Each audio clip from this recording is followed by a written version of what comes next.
Chiro Hustle. Sit back and learn from the greatest influencers in the profession on the world's #1 chiropractic podcast. Before we dive into this powerful episode, please remember to subscribe to our channels and give us a 5-star rating on iTunes and Spotify to continue hustling.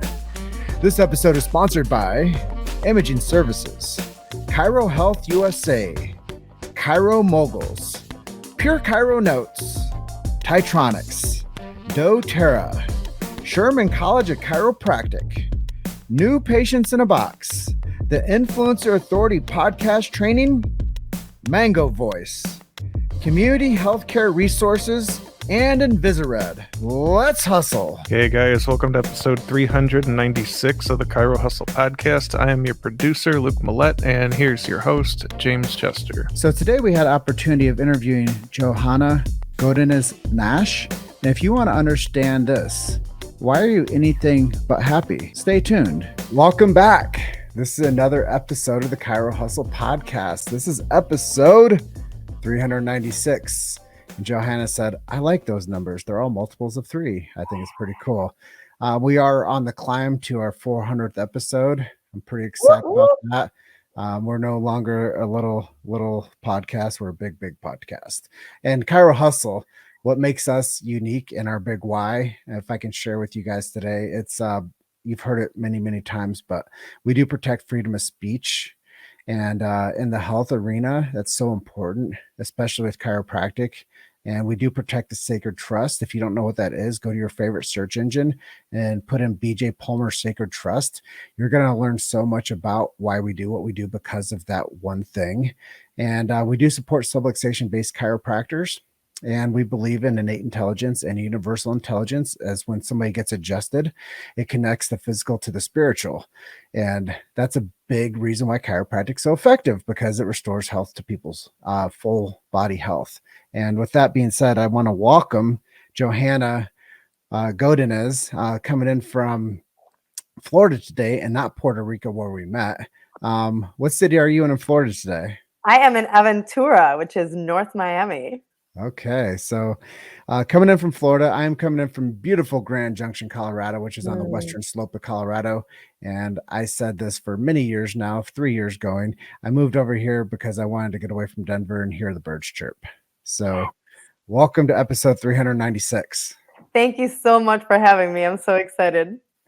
Yes, and you're the 5th interview of the day. It's been a hustle mode for Mr. James Chester today. So I'm really excited to have you on. It's been some time coming, and I know your message is going to help a lot of people. We're not going to go on the same path that I typically do for chiropractic questions, but I am curious, your knowledge base of chiropractic and how long you've been possibly getting care from chiropractors.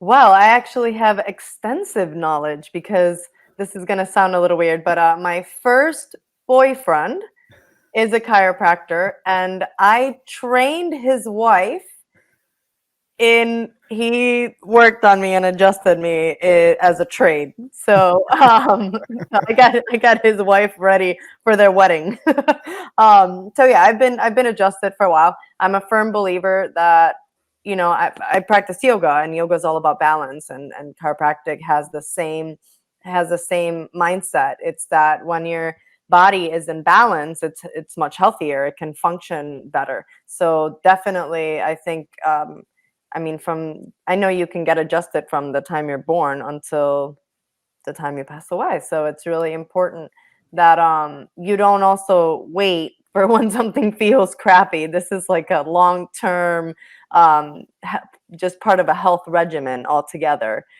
which is nice. I call it cradle to grave care, or from womb to tomb. I like it. It's true. And from a yoga perspective, there is a brain-body connection, and there is proprioception, and balance matters. And when you have a balanced spine, you have a balanced nervous system. And what you're saying there really is important, because when people do have holistic lifestyle and they are practicing yoga and they are practicing chiropractic, that is the evolution of where we're going with the healthcare, I believe. Absolutely. I mean, if we understand that even things as simple as we hold trauma in our bodies. So we have lost our ability to shake off trauma.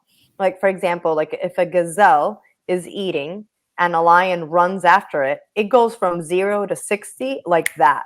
But then when it loses the lion, it doesn't stay in this freak out mode. It literally shakes it off and continues grazing. We, like, somewhere in our evolution, have lost our ability to shake off trauma, and we end up storing it in our bodies. And chiropractic is a really good way for you to get into those places in the body where you may be storing that trauma. Well, chiropractic helps with three things, the big T's: thoughts, traumas, toxins. And there's different stressors I know we're going to talk about, but they're physical, chemical, and emotional. Mhm. And when people start getting regular care, their body starts to go in from a spot of disease to a place of ease. And I know a lot of the things that you shared with me in your bio speak upon this. So let's talk a little bit about that, the yoga philosophy and mindset. And I love meditation. So let's talk about yoga philosophy with meditation and mindset. Absolutely. Let's start by saying that the Western world is very confused about what yoga is, and it's to be understandable because it's what we see, right? And we think what we see is always true. But unfortunately, yoga is much more than yoga pants and hot yoga rooms and doing vinyasas and push ups and being really slender and strong. And it's so much more than that. The definition of yoga is the cessation of the fluctuations of your mind. Yoga gives you tools to be able to focus your thoughts because 5,000 years ago, they understood that we create our own reality. But the only way that we can live in a space of truth is if we are not narrating everything that's going on with expectations, with judgment, because we've also lost our ability to be in the present moment and be having an experience for what it is. We're consistently speaking about our experience. So yoga, the yoga philosophy, the 5,000-year-old philosophy, not the 200-year-old physical practice, but the true benefit of the practice comes with what you said. It's the meditation. And yes, you can create a meditative state by doing a physical practice of yoga, but you may be going to a yoga studio and doing poses and never actually do yoga. And I think most people have missed that point about the practice, that the practice is not what you're doing on your mat, it's how you're approaching your mat. And that reflects how you approach your life. And then it gives you awareness of your patterns, it gives you awareness of where your thoughts go. And that's the tool of yoga. It's I'm spending my time on my mat to get to know myself so that I can be outside in my life and react from a place of a higher self. Well, All about you. I think what you're saying there sounds a little bit like chiropractic. That some people never really experience a chiropractic lifestyle if all they're going in for is the back pain. If they're not getting to build a relationship with their practitioner Mm. and understanding that it's good for pregnancies and it's good for babies and it's good for elderly, it's good for, people that are involved with athletics. Mhm. And I think it's the same way with you talking about the yoga, and you can go and do the poses all you want to and show up for a class, but are you really embodying the culture? Mhm. And chiropractic is a culture similar to how yoga is a culture. And I think they coalesce really well, and they can mirror each other with a lot of these philosophies.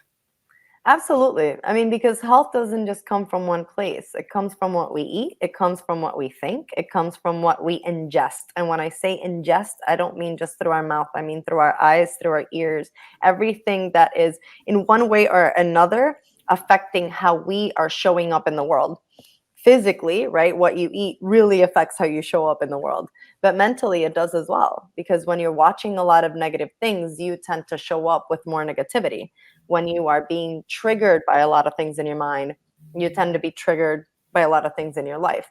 So, chiropractic, like yoga, what they're trying to do is put you in a space where you can be more in the present moment, because debilitating pain will always keep you out of the present moment. It will always pull you out of the things that you want to do. So dealing with pain, obviously it's better before it starts, but making sure that you're managing it is super important for you to be able to live a life where your thoughts can just be in what is, not in these ailments that you have. Yeah. What you're saying is the body stores up trauma and it locks it in if we don't pay attention to it. And smoke signals happen, and you got to get it before it turns into a big fire. And most of the time, people wait till there's a fire before they do something about it. And then, whether it's with their personal responsibility for living holistically, or whether it's their personal responsibility for knowing who to trust for what they need, most people just are so much on the reactive side of this situation rather than the proactive side. And there's no peace at that point. Like you're saying, there's no calmness when somebody comes to the point where they're looking for help. But I think that that's also something that people can learn. Even the people that are at the top of the pyramid of life, they also have to create these healthy habits. And I know that this was something we were going to talk about today too, is habit and lifestyle alignment strategies. And you do this life mapping process to where people don't come into this mess. So let's talk a little bit about this life mapping process and some habits that people can follow so they can have alignment with their future self. Let me give you a little background first. In 2000 the end of 2007, I received my MBA, and I started working a few months later and quickly realized that that's not what I wanted to do. But in between, I had gone through a depression because the things that I thought I was going to do when I got out of school were no longer available. I owned a business that I wasn't really going to be able to go back to. My dad owned a business that I thought I maybe could take over, and he sold the business. So I just was not in a good place. And what took me out of that was fitness and health, and because I didn't want to take pills. So they told me that exercise would help with the endorphins of my body. So I was like, okay, so how do I learn to work out? So I went to a place and I learned about yoga. I learned about meditation. I learned about physical activity. I learned about how to eat. And when I got out of there, I knew that my career was going to change, and that what I wanted to do was bring health to people. So I started a company, and by 2000, so that was in 2008. And by 2011, where I had seen people for a long period of time and seen their patterns and seen the changes, I realized, holy cow, all of these people want to lose weight because they think that they need to lose weight. But the thing is, why did you gain weight to begin with? And the thing is, I'm being a doctor, because what I'm doing is their symptoms, I'm treating their symptoms, but I'm never actually finding the root cause of why they're manifesting this. And that was and that's when I actually got certified as a yoga teacher, because I realized that there were things that I was missing. And what I was missing was, why are you unhappy with the way you look to begin with? Because some of the people that really wanted to change their bodies really didn't have to, right? So it's an insecurity to begin with. But unless you start finding what is the root of the things that you're attempting to change in your life or that you're not happy with? What I always ask people when I first start working with them is, okay, why are you anything but happy? Why are you anything but happy right now? Because there's no reason. Even if you're going through a really tough time, that's a moment. Internally, you can still be joyful even when your life is a crapshoot.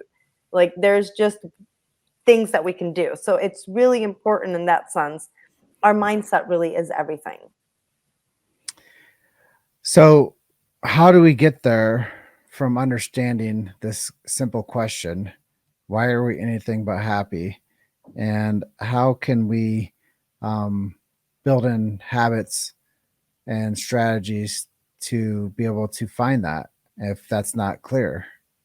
So our life mapping system, what it does is it looks at all of the internal factors of health, or what make you you. and then the external factors, which is what affects you. So it starts with your physical, your mental, your emotional, your psychological, your spirituality, your relationships with yourself. Then it goes into the relationship with people around you, your environment, your social skills, the places that you hang out, the things you listen to, your career. Is it a career? Is it a passion? Are you just doing it for money? What's your relationship with money? Because people think that having money is the answer to everything. And then they have it and they get so scared about losing it or not having it that it puts them in just as crappy of a situation mentally as they were when they didn't have it. So it's how do you see it and how do you see yourself in relationship to it?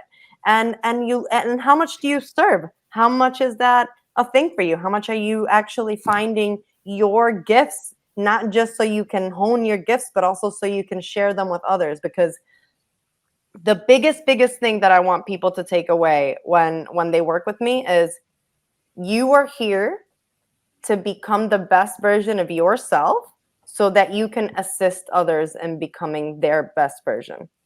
It has to do with you working on you, because the only way that you change anything around you is by working on you and how you're showing up.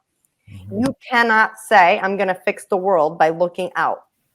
That doesn't work. You start in, you work in, and when you change your vibration, you share that with people around you, and you change. You don't really actually do anything. It's actually your vibration that takes care of it. It has nothing to do with the things that you say or the things that you actually do. A lot of it is just how you show up. You've made it to Chiro Hustle. Sit back and learn from the greatest influencers in the profession on the world's #1 chiropractic podcast. This episode is sponsored by Imaging Services, Chiro Health USA, Chiro Moguls, Pure Chiro Notes, Titronics, doTERRA, Sherman College of Chiropractic, New Patients in a Box, the Influencer Authority Podcast Training, Mango Voice, Community Healthcare Resources, and Invisired. Let's hustle. That's really interesting. So I guess my question to you is, what are you doing for yourself personally to make sure that you facilitate these needs for yourself? So, I mean, you're doing yoga. Sounds like you're eating right. You're limiting your exposure to things that aren't healthy for you. But what are some of the strategies that you're doing personally? I know that it's one thing to facilitate for people and hold space and say, hey, do this, not that. But let's let people know some of the stuff that you're doing. Moderation is one. Like if I want to go out and have a drink with a friend, I don't stop myself, but I have a drink. I don't have 5 drinks, right? I'm a vegetarian most of the time. I eat fish every once in a while. But I'm a vegetarian not because I think it's healthy or unhealthy, but more because like yoga believes in a term called ahimsa, and ahimsa means nonviolence, and it's nonviolence to others, nonviolence to things, to people, to yourself. And if I want to be nice to animals, I shouldn't be eating them, right? So that's really the only reason, not because I don't like it. And trust me, if I want a really fat burger one day and I'm like, man, I can't get it out of my head, I'm gonna go eat it. I'm gonna regret it afterwards, I promise you, but I'll go eat it. Just because I also believe that moderation is key, and that this life experience is full and broad and rich, and there's no reason why you need to be like black or white in this life. Like there's so much beauty in the gray area. I also don't watch television, so that's how I keep my mind. And I work a lot with my clients when they do to really see, like, is this serving you? And if it does serve you, it's okay. But if you're watching 3 hours of news and then you're always thinking about how terrible the world is, I promise you it's not serving you. Like 30 minutes max, and then cut it off. And then of course I move my body. I don't care. Like I have a lot of ailments. I have weird things with my hips. I have weird things with my back. But I make sure that I move my body no matter what, because I know that if I don't, it gets worse, not better. And there's always things you can improve. I like eating sweets, just like a lot of other people. So I could probably eat less sweets. I could probably but it's also how you look at everything in the grand scheme of things. And me eating that one sweet, like, meh, it really doesn't, because I do take care of myself in other ways. So the most important thing about all of this is you're the only one who decides what health and what feeling good and what looking good and what taking care of yourself means. But if you don't do it at all, and if you don't even think about it, once your body starts to yell at you, you will suffer and you will not live your happiest and most fulfilled life. And you will not show up as your best self because you won't be able to. So the more that you do practice moderation and you do think about your health and how you're going to show up. I'm 40 and people always say, oh, you look so much younger than you are. And I'm like, thank you, thank you, thank you. Yoga, please incorporate it into your life. It's the fountain of youth, and chiropractic health, that helps you stay young. It helps you stay limber. Anything that helps you be able to show up with youth and enthusiasm is going to affect other people around you. Well, I love that you announced to the world that you're fallible and that you have your calmness with decision making, and that as long as you're taking care of yourself, I tell people this 80-20 rule: 80% of the time do what you're supposed to, 20% of the time do what you want to do. As long as that you're living in your power and you're not drifting into Dayton constantly, you'll retain your spiritual and your physical health. And I think a lot of times people, they get on the slippery slope and they go in for like, the 80-20 rule, then they flip that. And that's what we have to, be cautious of with most people is you give yourself an inch, you take a mile. So I think that I've learned to be a little bit more black and white. Like I don't miss days of doing things. I'm going on 4 years of no alcohol. And some things for me, I just have to say it's a hell yes or hell no. And I have to tell myself constantly hell no to a lot of stuff. So I don't have maybe the same capacity of willpower that you do on certain levels, but I do think that we're all fallible. We all have poor choices that we make, but I think it's important to let people know that try to make 8 out of 10 times the best choice. And if you do make 2 out of 10 times the bad choice, then try not to do more than that. So, you know what it is? It's all about getting to know yourself. mm-hmm. If you know yourself, then you also know your limits and you know your triggers but it takes that sitting back and getting to know, like, where are the lines that I need to draw so that I can remain living a life that I'm in control of and I feel like I'm driving instead of being driven by it. So let's talk about this, because one of the things that I am always really curious about on our podcast, chirohustle, is where I always ask where the chiropractic profession is going in the next 20 years. But I'm really curious to ask a non-chiropractor where you see the healthcare arena or the healthcare or care of health systems going, because I think that there's 2 types of doctors in the world: one to keep you healthy and one to save you from dying. And I think that there's specialists out there that are amazing in trauma care, but they don't do so well in lifestyle management care, which we've relied on them for both. So where do you see, without my biases I've shared, where do you see the profession of healthcare going in, say, the next 5 to 10 years? I wish I could say that I think that doctors are going to start talking about food more, and I wish I could say that. I really do wish I could say that. The fact that we have made our healthcare system a business is a big problem. It's a big problem because you go to a holistic doctor who's going to tell you to prevent certain things from happening, which means that you're not going to come back as often. I mean, you have to be honest.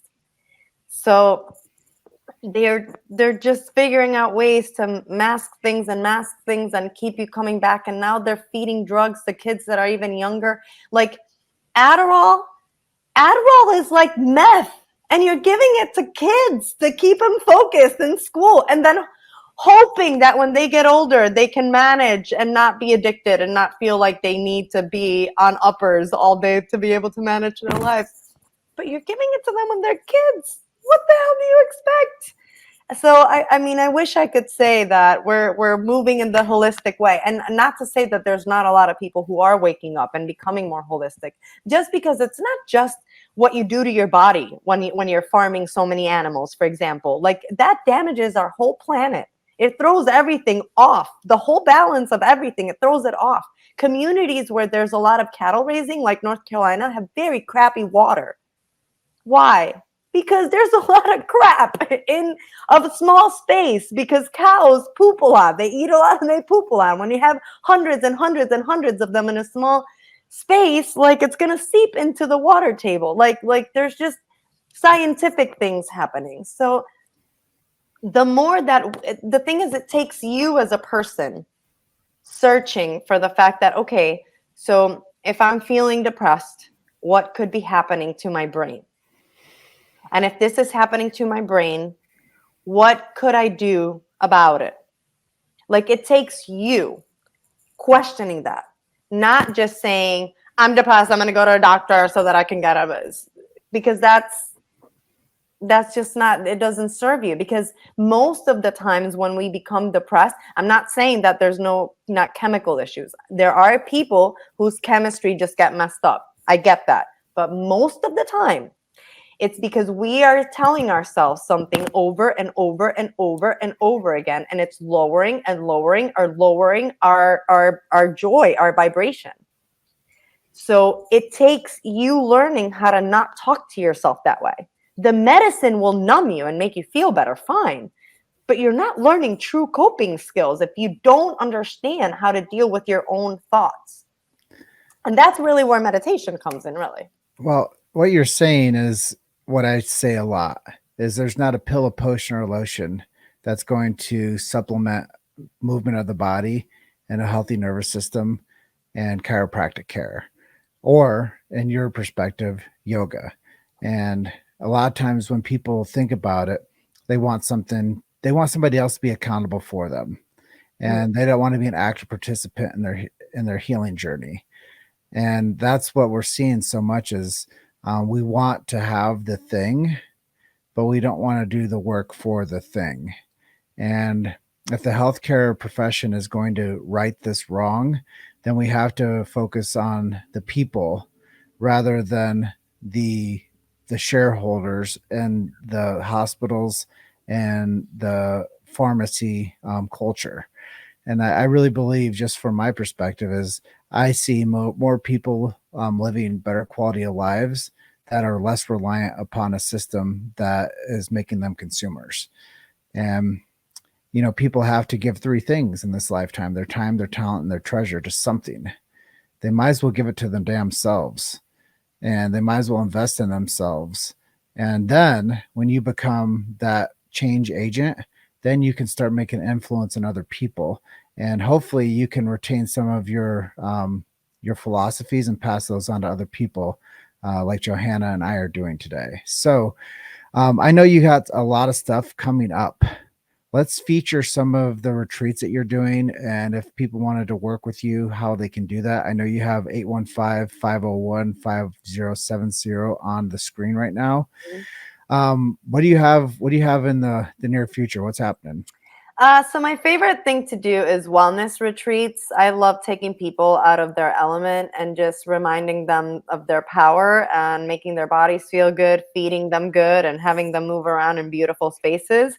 I have a retreat coming up in August in Puerto Rico, in November in Costa Rica, and then next year we're going to Nicaragua and Ecuador. And then as a life coach, man, just call me, and if I can in one conversation help you, we're good to go. And if you want to hire me and talk to me, and we can go through your life mapping. But my biggest thing is, like, how can I serve you? And I work a lot. Like, I do these podcasts and I attempt to volunteer my time when people need it, because it's like you said, like, I may not have $1 million to give away, but I do have a lot of knowledge, and I have way more than $1 billion worth of knowledge and experience that I can share. So like, I'm going to share my power, and that's my power is helping people understand theirs. And that's like, it's really what I feel like we're here to do. We're here to serve. We're here to serve ourselves, because in order for us to serve others, we need to be in a good space. So that starts with learning how to take care of ourselves. And then the second that we got that down, then we can be an example to how others can do it. And then we can share so that others can do it as well. So if you're watching this and you get to this part of this episode of 396 on the Chiro Hustle podcast, and you're looking for your personal assistant for life, this is Johanna Godinez. And I want you guys to know that she is a trusted resource within my network. And if you're looking for somebody to help you with your above atlas subluxation, which is your mental subluxation, which is a misalignment of your thoughts and reasonings, Johanna can be a huge advocate for you to find your way. And I am so thankful that you took the opportunity to do this interview with me today. We talked about a lot of things when it comes to how yoga and chiropractic parallel each other. And we talked a lot of things about how we have a fractured medical system. We talked about a lot of things about personal responsibility and active participation in your health and wellness journey. And I think that in a summary of ideas, you have to be responsible for your own health. And you can't just be surface level if you want it to transform you. You have to definitely live the lifestyle and the culture, whether it's chiropractic or yoga, and maybe you do both. Yeah. So the healthiest people I've ever met, they take care of their body because it's their most valuable asset. So if you want to take care of your mind, body, and soul, reach out to Johanna at 815-501-5070. Love and appreciate you so much. I look forward to seeing you down in Puerto Rico. Yes. And I know that our connection's just getting started, but I see greatness for you, and I appreciate your time, your talent, and I look forward to making you more treasure. Oh, thank you so much. You're amazing. Thank you for having me. And again, I'm super honored to be able to share with your community. Thank you so much. Well, have a great night down there in beautiful sunny Florida. And I'll talk to you soon, okay? Bye. And you guys are just one story away. Keep hustling. See you soon. Hustling. Thanks for listening to Chiro Hustle. Don't forget to subscribe and check back next week to continue hustling.